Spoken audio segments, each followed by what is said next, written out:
Do you know the 14 traits of successful chiropractors? We've interviewed some of the top chiropractors in the industry and have identified the common traits that they all share. Jump on over to www.chirobusinessmojo.com to get your free report today. Welcome to the Chiro Business Mojo podcast, where we deconstruct the methods, marketing, and mindset of successful business people and chiropractors from around the world. And now your host, Dr. Richard Day. That's right, I am Dr. Richard Day, and this is the Chiro Business Mojo podcast. Hello once again, and thanks so much for hanging out a little bit with me today. Well, on the show, I've got Dr. Shawn Dill, and he's a 1995 graduate of Logan Chiropractic College. For 8 years, Dr. Dill practiced in the country of Costa Rica, where along with establishing what many consider to be the largest upper cervical practice in the world, he also authored the law that regulates the practice of chiropractic in the country. Since returning to the United States, Dr. Dill has become a noted authority in Upper Cervical Specific Chiropractic. He's the CEO of the Specific Chiropractic Centers, which now operates 8 knee-chest Upper Cervical Specific clinics and also offers consulting services to entrepreneurs and healthcare professionals. He's completed a certification with Michael Port, author of the best-selling book, Book Yourself Solid. And as a certified coach with them, he offers his consulting services and workshops to empower vitalistic-minded healthcare professionals to get booked solid. Dr. Dill is also a past member of the faculty at Life Chiropractic College West, having served as the director of the Institute for Advanced Care in Chiropractic.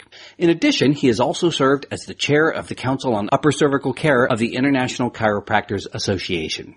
He's also a member of the faculty at the American College of Traditional Chinese Medicine, teaching their business practices and marketing class. He continues to be a highly sought-after speaker, making numerous international appearances each year. Dr. Dill has been featured on international radio and television programs, and his impassioned messages of health, ethics, and integrity-based practices motivate doctors and laypeople from around the world. Let's welcome Dr. Shawn Dill. Thank you so much. So great to be here. What a great introduction. Thank you very much for that. And I'm super excited to share with Mojo Nation today. Well, we're so excited and looking forward to hear all of your wisdom and experience and the tips that you have today. Before we get going, though, I invite you to jump in and fill in any of the gaps I may have missed when I went through your bio. The only thing is that I'm no longer teaching at ACTCM. I used to teach their business practices and marketing class. No longer doing that. Just got a little bit too busy. Wanted to play a little bit of golf as well. You probably should add in there that my current handicap index is currently 13. Okay. Trying to work that down into single digits. Sort of a goal of mine. But that's about it. Well, I salute your devotion to golf. It's something that I love to play, but something that I rarely am good at. But I still enjoy it nonetheless. Absolutely. Well, let's talk a little bit about what got you into the chiropractic profession. Well, my story isn't some glamorous. Well, I mean, it has a component of getting care, but it's not some miracle story. But my cousin, Dr. Steven Hernandez, was a chiropractor who practiced in Mequon, Wisconsin, outside of Milwaukee. He practiced during the 80s. I always say if you know a chiropractor who practiced during the 1980s and they're not a millionaire, they probably have squandered their money somewhere because, they called it the Mercedes 80s. And so my cousin did very well for himself. And I was very impressed by that in middle school and in high school. And I wanted to be a chiropractor. I didn't really know what it was, what it entailed, but I wanted to have my cousin's life. And playing soccer, I was punched in the head, went up for a corner kick. I went up in the box, and the goalkeeper came out and tried to punch the ball. He missed the ball. He hit me in the head. I flipped in the air and landed on my head. And interestingly, so I was knocked out when I finally came to. The next day, I had low back pain. My legs hurt. I had sort of sciatica in both legs, and it was really weird because I had been hit in the head. I ended up going to a chiropractor, and they're able to help me. And then from there, I just, committed with my cousin to becoming a chiropractor. Well, take me back to when you graduated. So it's 1995, and you're at that proud moment with your family. They're all at your graduation. What was your next step after that? Well, we went from the Mercedes 80s in the 80s, and then in the 90s, we have the advent of managed care. And that was right at the beginning of the 90s. And so when I was in school, I went to starting school in 1992. That was a time when the future of the profession was very uncertain. There was a lot of uncertainty about how managed care would work. They spoke about the gatekeeper. It looked an awful lot alike some of the situations that's going on in Texas where, they want to have an MD referral. There's a lot of uncertainty. And so I had made up my mind in my senior year at Logan that I wanted to move out of the United States because I just didn't want to deal with insurance. And so actually, at my graduation, I knew I was going to move to Costa Rica. I was 24 years old when I graduated, and like most 24-year-olds, I had everything in life figured out. I had all of the answers, and I knew exactly what I was doing. Yeah, of course. Well, let me ask you this. Did it go exactly the way you planned? Heck no. After 1 year, here's the main thing, when I went to Costa Rica, I didn't speak Spanish, and I would suggest that if you're going to practice in a country where they do not have chiropractic, that you master the language that they speak. And so, that's also very stereotypical American attitude. I don't need to speak Spanish.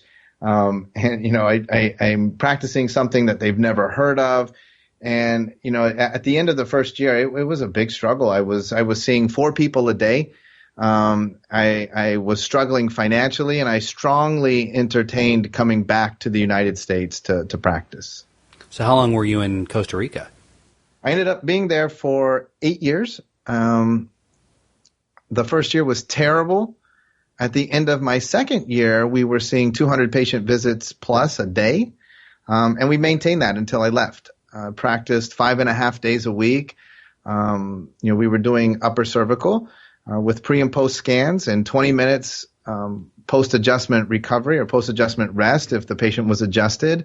And we were just rocking and rolling. So, 200, the most people I've seen in a day is 300. I hear people say, these really large numbers, but I got to tell you the truth. After 300 in a day, I was beat. I didn't really have much desire to come back and do it again the next day, but I had to because that was my schedule. I think 1,600 might have been about the most that we saw in an entire week. It was tough.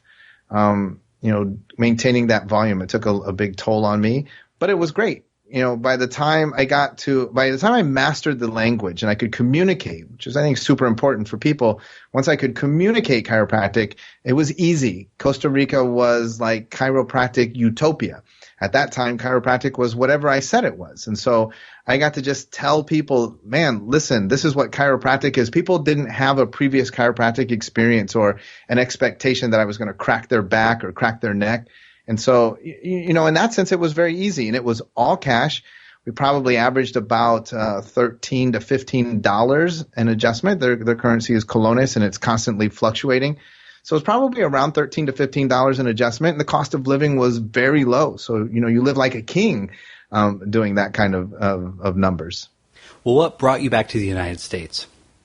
Basically, my 2 daughters, they were of school age, and they were in a private school, and we were paying basically what amounts to like I was sending them to college, and they were going to grade school. The amount of money that I was paying, and then looking at the education, it really was not on par with what they could even get in the public school system here in the States. And so, for their future, I decided to, suck it up and make the move back to the U.S. Well, bring us up to speed today. Tell us about what you're involved with in terms of the specific chiropractic centers. Well, so when I first moved back, remember I told you that when I was 24, I knew everything. And so one of the things that I knew for sure was when I went to Costa Rica that I was never coming back to the United States. And because of that, I never took Part 3s and Part 4s. Which was a giant mistake because now when I was trying to come back to the States, I had to take Part 3 and Part 4, and it's 8 years after I graduated. So while I was going through that process, I took a job working at Life West. So I began teaching there. I taught them Philosophy 1, Philosophy 4, which is their communications class. I taught their business class. And I also taught the knee, chest, upper cervical technique program there. While I was doing that, I decided to have a backup plan, thankfully, because I didn't know how long I would be teaching. And so I partnered with somebody to open up a clinic. And the clinic used the same model that I utilized in Costa Rica. It's all I know, really, even to this day. It was an all-cash clinic. We did upper cervical, strictly upper cervical, 2 bones, 2 sides, pre and post scans, post-adjustment rest, 20 minutes, pay cash, see you later. That was all we knew how to do.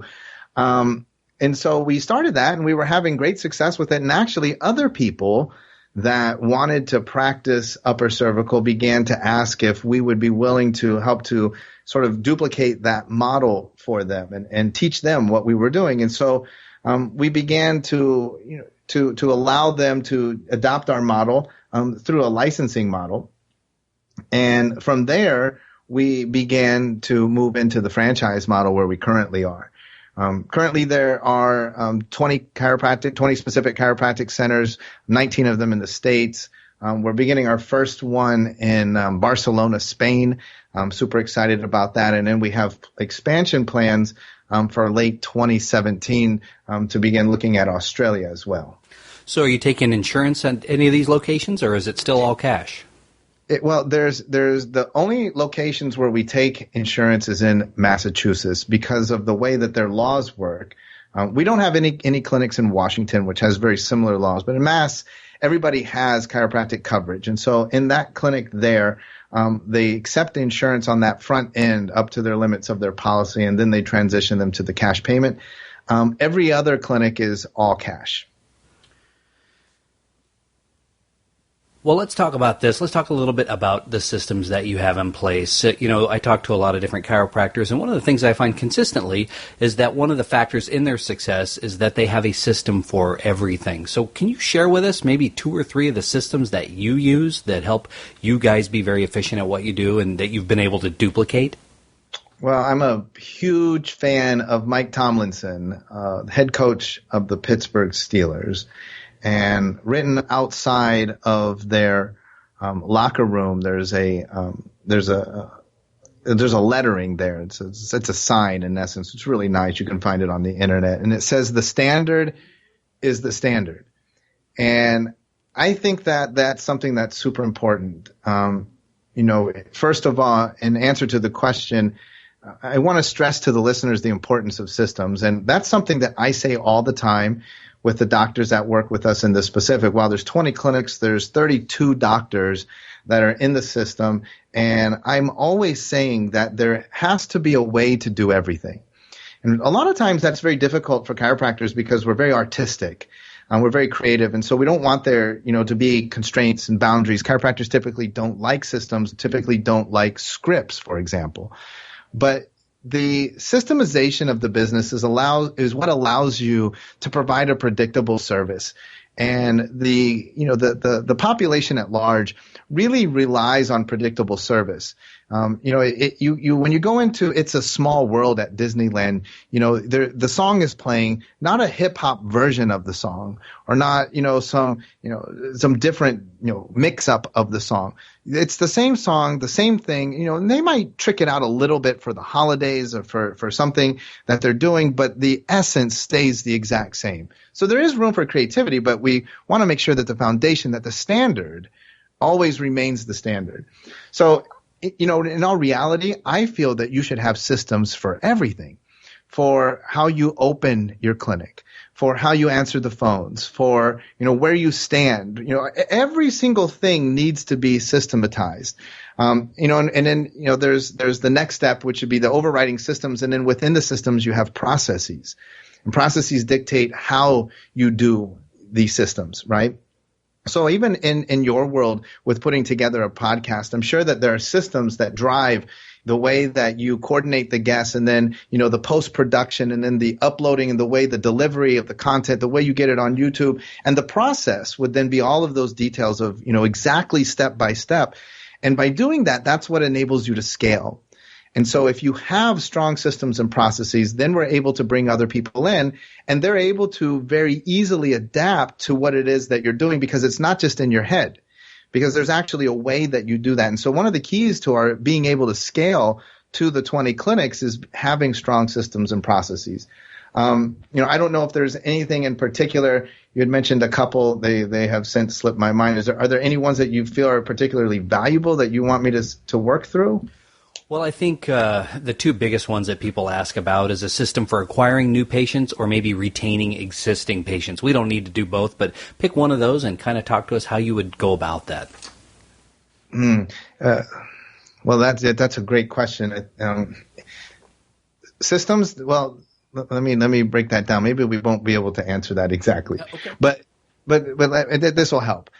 Acquiring new patients is a function of two things, and I think that chiropractors generally get those super confused. And so we need to have systems for marketing and systems for sales, and they're two totally different things. And so marketing, contrary to a lot of belief, marketing does not get you new patients. What marketing does is it creates awareness, and what it creates awareness of is who you are and what you have to offer the world. And so I would say to the listeners, very important that you have that very clear. Who are you and what do you have to offer the world, so that you can go out and create awareness about that. But once the prospect, or once your community becomes aware of that, then you enter into sales. That's how you get new patients. And so you'd have systems that move the patient or the prospect from a state of awareness to where they're actually buying, where they're actually, making an appointment or giving you money or making a commitment. In my mind, the sales commitment happens in two areas, and they make a commitment financially and they make a commitment time-wise. And both of those things have to be there in order to get a patient. That's then would move into sort of retention, right? Because if we don't have a strong time commitment up front, then it's all for naught. Why would we do any of that? So marketing systems, we basically want to have a marketing calendar. All of my docs that I work with in any capacity, I insist that they have their marketing calendar planned out for a year. We do this through somewhat of an elaborate spreadsheet where basically I like to work on three levels. Inside of marketing and then transitioning into sales, we have to create that awareness, but we also have to understand that we only make sales offers proportionate to the amount of trust that we've earned. And so a marketing system that transitions into a sales system, for example, from a 30,000-foot view of what I like to do is I'm big on marketing to create awareness. So building my list, having a strong website that actually is a lead generator, which is something that's very popular in today's lingo and today's speak, but still chiropractors typically don't really do that. Some way for the community to come in and for free, for no cost, or for nothing more than their name and their email, begin the conversation. Then from there, what I like to do is move them into what we call and always have something to invite people to offer, which is a no barrier to entry offer, something where the community can interface with our doctors for absolutely free in a community-based type experience. A lot of this is taken from a book that's called Pendulum by Roy Williams. Strongly recommend that we look at that and how the world is moving more towards a community-based mindset. And so these offers here are not necessarily chiropractic in nature. They're just something that gives the community an opportunity to interface and to further create trust and credibility.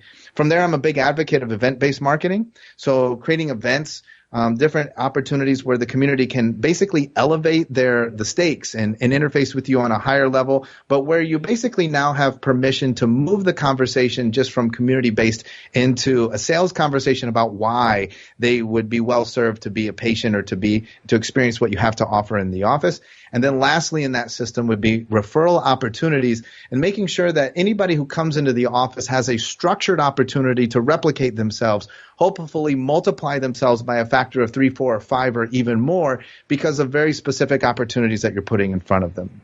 That, from a 30,000-foot view, would be a system for acquiring and maintaining new patients. Wow. That's a lot right there, and we're definitely going to break all the steps of that down in our show notes so that people at home can follow along when this comes out. We'll also link to Pendulum and any other books that we talk about in this podcast. Well, one of the things that's been really successful for a lot of different people we've talked to on the show is community networking. I think you touched on that while we were going through, in addition to things that we can do online, collecting email addresses and starting a community there. Are there things in person that you're having your docs do to form those community relationships? Yeah, basically what we want to do is we want to operate off of your contacts, your Rolodex. Our docs manage various lists. So we have lists of people that are prospects or that are kind of in our network. And then we have people that are, on our list that are prospects that we don't actually know. And we want to work and maintain those lists a little bit differently. Now, oftentimes when people say networking, what we think is like BNI or Chamber of Commerce. I don't necessarily view it that way because, and listen, there's nothing wrong with those things. It's just that me personally, I don't love going to a networking event and just, small talking people. I mean, I rarely see that really good, genuine business comes out of that by walking around the room and handing 3 cards out to everybody you meet. And I hope that has not stepping on the toes of anybody in a past podcast or future podcast, but I'm just not a fan of that. I don't like when people walk up to me and just give me 3 cards and say, "Hi, hey, I'm the local printer." That rarely makes me say, "Wow, I'm going to do business with you." Networking, really what that means is creating relationships. And we do that by creating a discipline, again, another system of every day reaching out to our community and sharing compassion, sharing information, or making introductions. And so if we have the discipline of every single day reaching out to one single person and sharing compassion, just saying, "Hey, Rich, I listened to the podcast. You're killing it. I love what you're doing." Or sharing information, "Hey, Rich, here's that book that, we talked about. I want to give you a copy of that book." Or making a connection. "Hey, Rich, this is a guy that I think would be great as a guest on your podcast." Right there, that goes a long ways to creating that community and creating that network. And that's what I recommend that people are engaged in regularly. One of the things that really jumped out at me in terms of your qualifications that I mentioned in the intro is your certification as a booked solid coach. It's impressive to me because I read the book when it first came out and I thought it had a lot of great ideas in it. And also because it's not cheap to become certified as a coach for booked solid. But can you tell me a couple of things that we can apply as chiropractors to our business? Number one tip I would give you there is that the biggest thing is to understand, and chiropractors have a very difficult time with this, is that, and I'm involved with IFCO on the board there where our mantra is every man, woman, and child on the planet checked for vertebral subluxation and adjusted when necessary since birth. But when you stop for a second and you think about that, I thought to myself, there's over 7 billion people on this planet. I cannot possibly check every single one of them. So the fundamental premise in my mind of Book Yourself Solid, the key to being book solid is the understanding that if I cannot check them all, that I want to create a business where I only work with the people who I was meant to serve. And for some chiropractors, it's a hard thing to really swallow, but I understand that I was put on this planet to only serve certain people, not everybody, because just statistically and time-wise, it's impossible that I serve every man, woman, and child on the planet. So if I'm only going to serve some of them, then I want to serve the ones that I was meant to serve, the ones with whom I do my best work. And that really boils down to you having a very clear and solid understanding of your target market, understanding who you serve. And, chiropractors have fallen into this trap of saying anybody with a spine or everybody on the planet, and that's a giant mistake. There are no successful businesses whose efforts are aimed at serving everybody on the planet. Even Apple, they're not for everybody. And in fact, they don't even actually have the total market share. They're second, but they seem like they're for everybody, for those who utilize it. But there's a lot of people that Apple does not want to be a client. There's a lot of people that I don't want to be clients. I don't want people to be clients who are so ingrained in the allopathic model that it turns into a fight. Because my job isn't to convince or change people's paradigms. My job is to actually find people who already resonate with the way that I speak and invite them into my world. And doing that is very easy. That makes marketing and sales very easy because I'm showing them the opportunity to interface and receive from me what they've always wanted versus me going out and finding people who have no desire to have what I have and trying to argue and trying to convince them and show them that, that their pills and potions are not the way. boy, that's a futile thing. And I see so many chiropractors engaged in that battle. And I see so many people out there in our world who want what we have, who are not being served simply because we're not conscious of the fact that they're waiting for us to serve them. So many people are being left out in the cold while we're arguing with other people about these fundamental or philosophical or principal ideals. Well, when you look at the skill set required to be a chiropractor, all of us, I think, are pretty competent adjusters when we come out of school, and we have a good understanding of what it takes to be a chiropractor, assuming we pass our boards. But not everyone is successful. So at least, there's something, if you look at it, that is part of that equation that's not there for everybody. Why isn't everybody successful in practice? Listen, I think that there's, certain personality types that set us up to be more successful one person than the other. And oftentimes I think that there are people that are attempting to be business owners, that are attempting to be entrepreneurs, that are better suited to be employees. In our model in chiropractic, it's kind of this thing where associates receive such a poor pay and are treated poorly. And so that's like a negative, like you're an associate. And some people really would thrive in that world. And so sometimes I think it's a wrong fit, that they're trying to be entrepreneurs and they just hate the business side. They love the people. They love the chiropractic. They love the art. They love the philosophy. They just don't want to deal with the business. And other people really thrive on the business. And one of the things that I'll say is that I've noticed in my time is that the really successful people are influencers. They have the ability to influence others, and this not just in chiropractic. I mean, in a lot of things. I look for that as a quality for a really good, strong candidate to work with us. Is that people tend to follow them.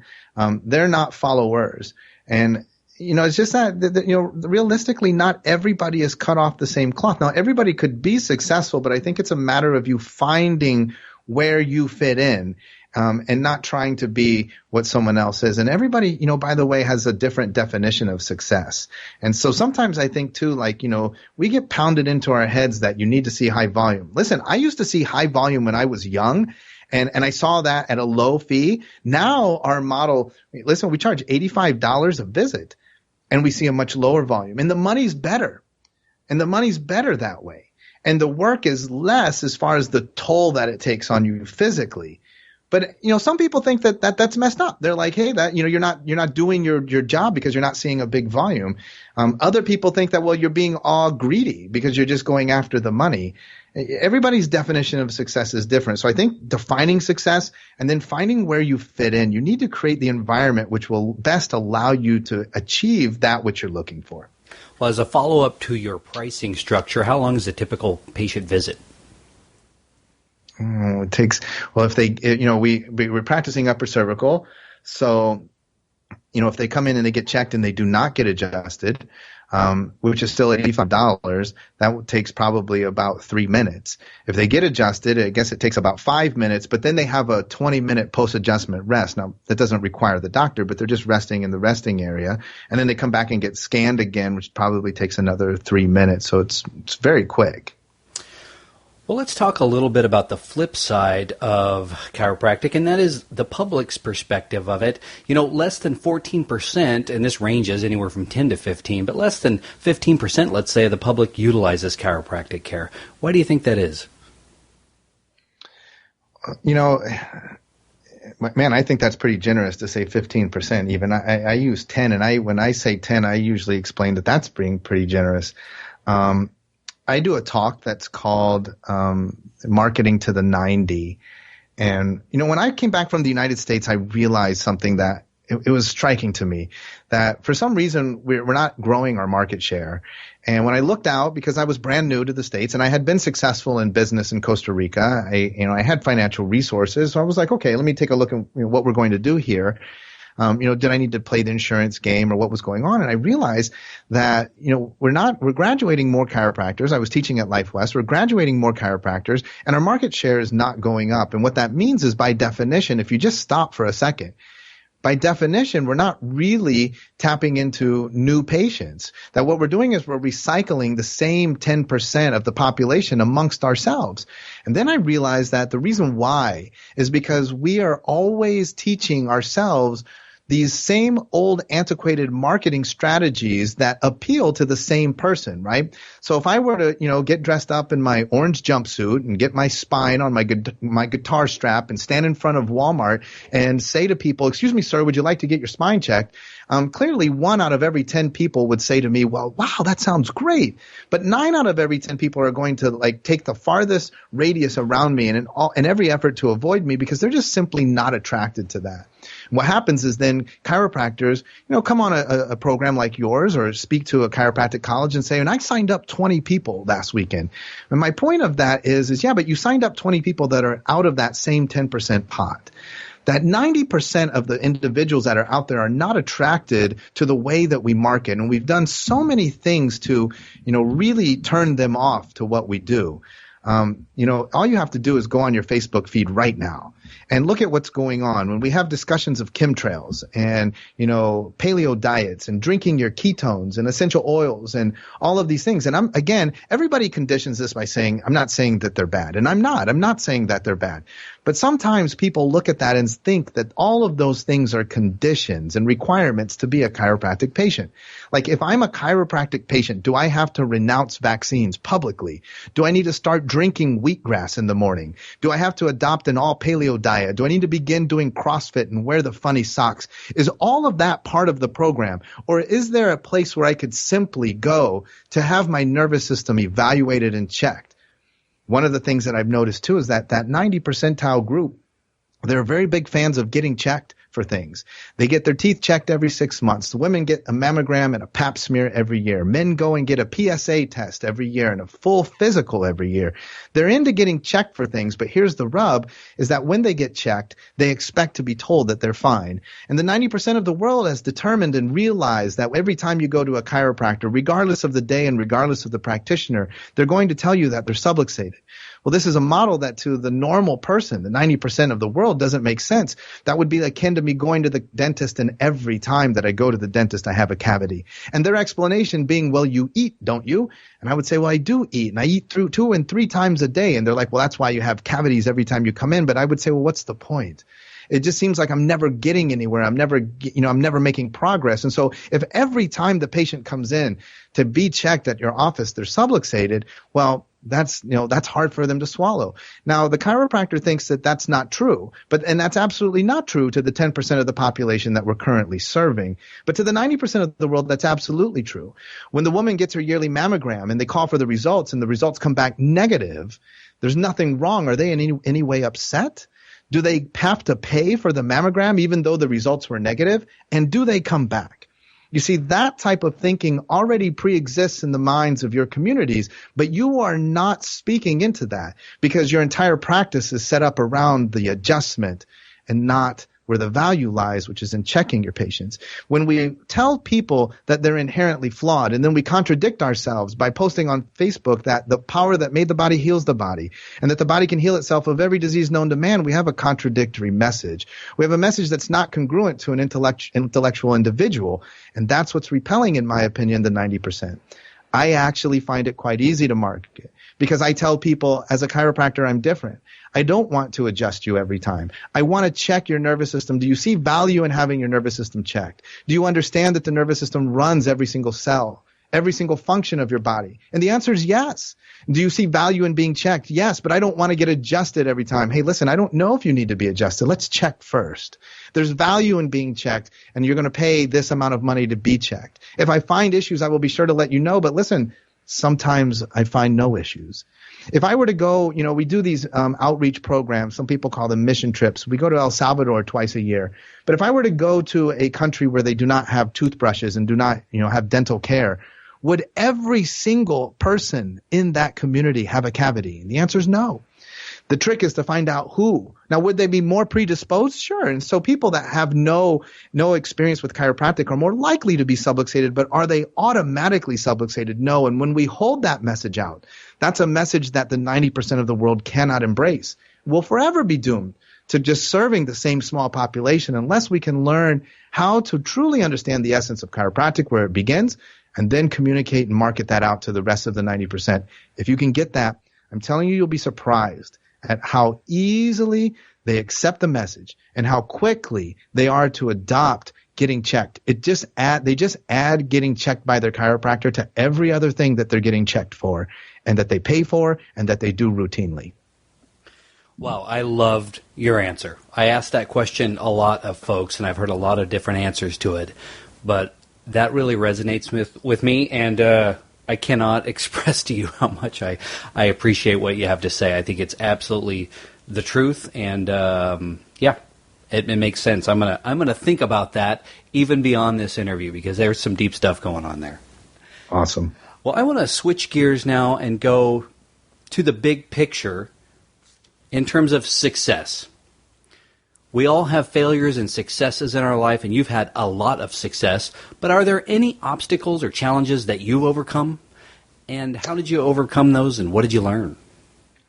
Listen, I think that nobody is really qualified, to be on the podcast, to teach, to have a course, to do anything where you are sharing knowledge unless you failed. And I think that the more you failed, the better qualified you are, the more valuable your insights and information is. Sometimes students have this mindset like, oh man, if you can't make it in practice, then you teach. And maybe that people might say that, but I want to learn from people that have really messed up. Right. I mean, if you just got lucky one time and you struck it rich, I mean, how are you going to teach me that? There's far more value in when you've messed up. And so, I've had all kinds of failures, and I've tried, that's one of the things I think people, around me, that some people, it can be scary because I'm a risk taker. I'm willing to take risks. I don't have all the answers, so I'll go out and try things, and a lot of times they're terrible. So number one, you have to be willing to take risks.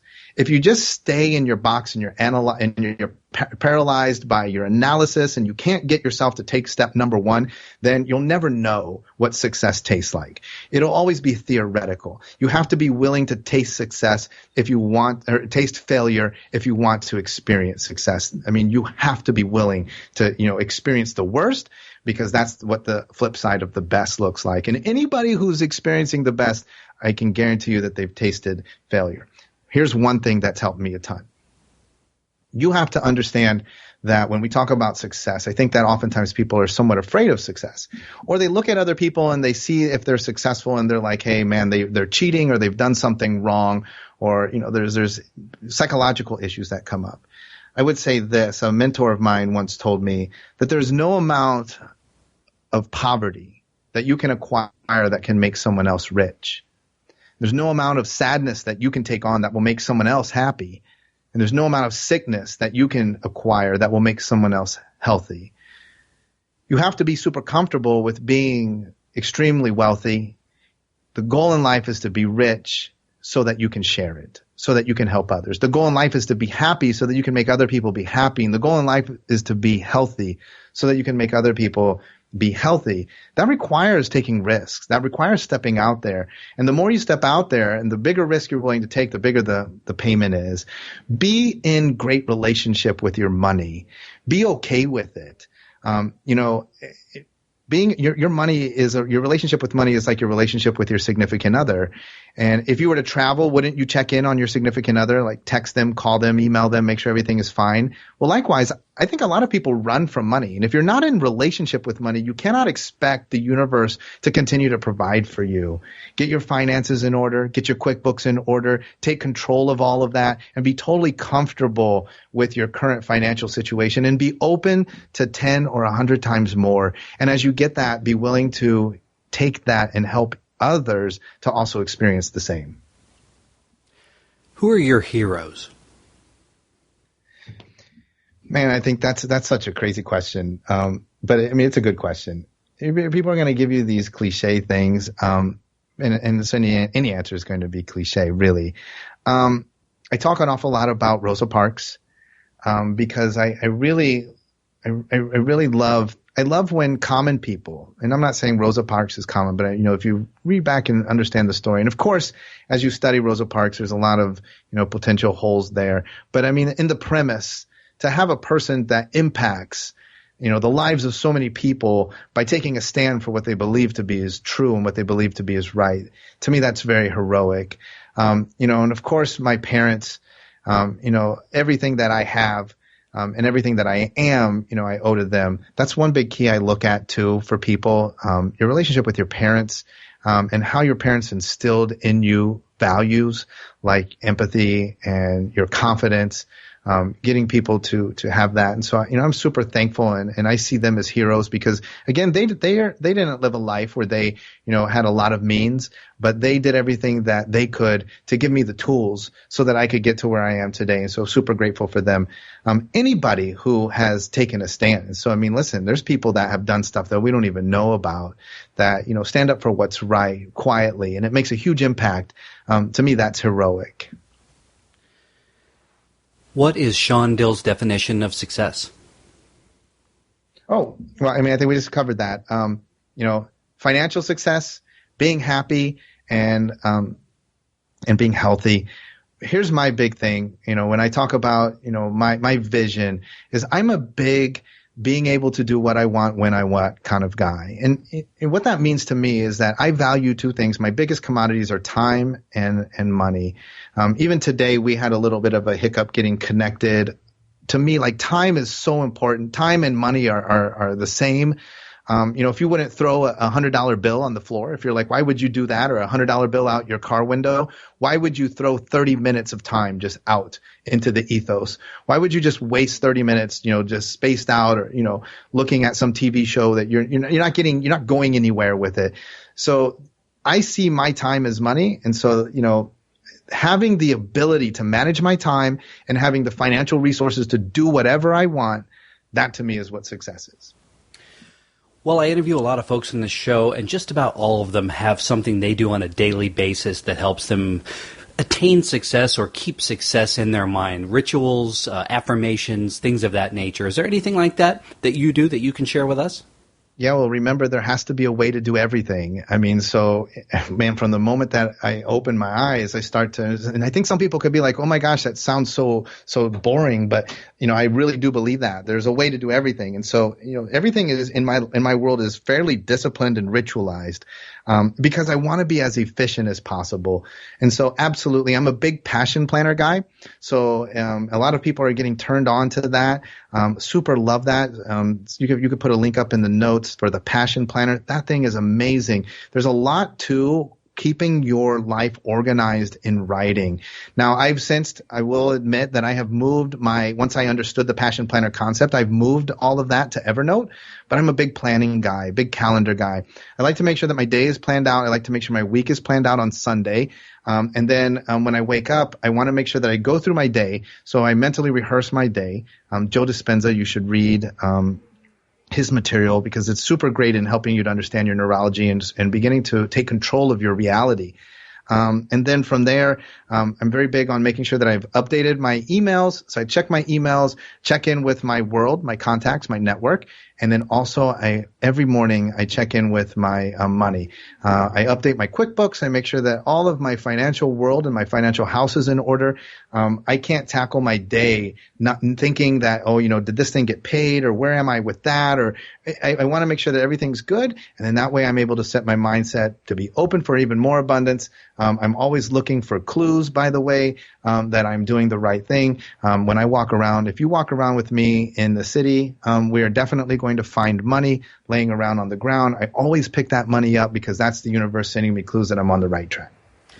Well, the end of our time together is drawing near, but before we let you go, we do have a few final thoughts. Do you have a favorite book? You've mentioned some. Do you have a favorite or any other you'd like to recommend to Mojo Nation? Well, I'm going to recommend Predictable Success by Les McKeown. I love that book. And it's E-Myth-esque. But I think it's really great for anybody that really wants to create a business, not just a practice, but wants to create a business and wants to know what scaling and that growth looks like and wants to be able to avoid a lot of the common pitfalls or at least predict them so that they can navigate them when they show up. What's the best business advice you've ever been given? Don't try to serve everybody. Well, thanks so much for your time today. The mojo is definitely strong with you. You've shared so much with us today in this interview, and I appreciate your time, like you said, which is a very valuable asset. Is there a great way for people to contact you and find out more about you and what you do? Sure, they can hit me up on Facebook. I think it's facebook.com/theSpecific. I think that's my Facebook page, or on my website, www.drShawnDill.com. Jump on my email list. I'll send you a copy of one of my presentations, and we'll stay in touch that way. Well, thanks, Dr. Shawn Dill, for being with us today. Thanks for listening to the Chiro Business Mojo podcast at www.chirobusinessmojo.com.